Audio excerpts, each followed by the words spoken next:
Gusto kong maluha. Kasi hindi natin alam kung anong kinabukasan natin. Kasundo! Nagulat kayo na hindi lang pala mga kaangkas, ang mga kadaks, ang mga inimbitahan dito, no? Siyempre, dahil kay Sir George, hanap buhay ng buong MC Taxi community ang sasagutin niya. Alam niyo kung paano ko nalaman ito?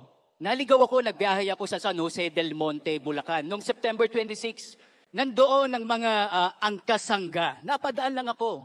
Then itong tao na to, si Sir George, nangiti siya sa akin. Tapos na siya magsalita nun. So tinanong ko siya. Sabi ko, Sir, ano nga ba yung ipinaglalaban natin? Imagine yung pinaliwanag niya sa akin ng buong buo, napakababang loob na itong tao na ito. Pinaliwanag niya sa akin na 3 administrasyon na yung nagdaan. Pero nasaan na tayo? Maraming mga community na ang ibinoto natin sa party list, pero wala pa rin nangyari. Ito na yung alam natin na hanap buhay. Anytime, pwede tayong mapahinto. Tapos na ang pilot study.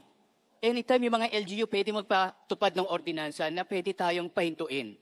Wala tayong kasiguraduhan. So, kahit iba ang kulay natin, iisa lang ang kulay ng puso natin, kahit magkakaiba pa ang app natin. So may panibago na naman tayong hope, pag-asa, na hindi na nagawa ng mga nakalipas na ibinoto natin na party list. May bagong pag-asa tayo. Nakikiusap po ako kahit iba ang kulay ko. Dahil pare-pares naman po ang hanap buhay na kinasanayan na natin.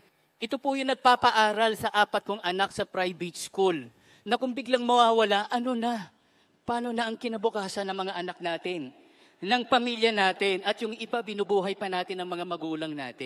Asahan po namin kayo na suportahan ang angkasangga. Gusto kong maluha kasi hindi natin alam kung anong kinabukasan natin. Naiintindihan nyo, mga kadaks, hindi ko naman kayo pwedeng tawaging mga kasundo. Pero ako ang kasundo nyo sa kalsada na fully support sa angkasangga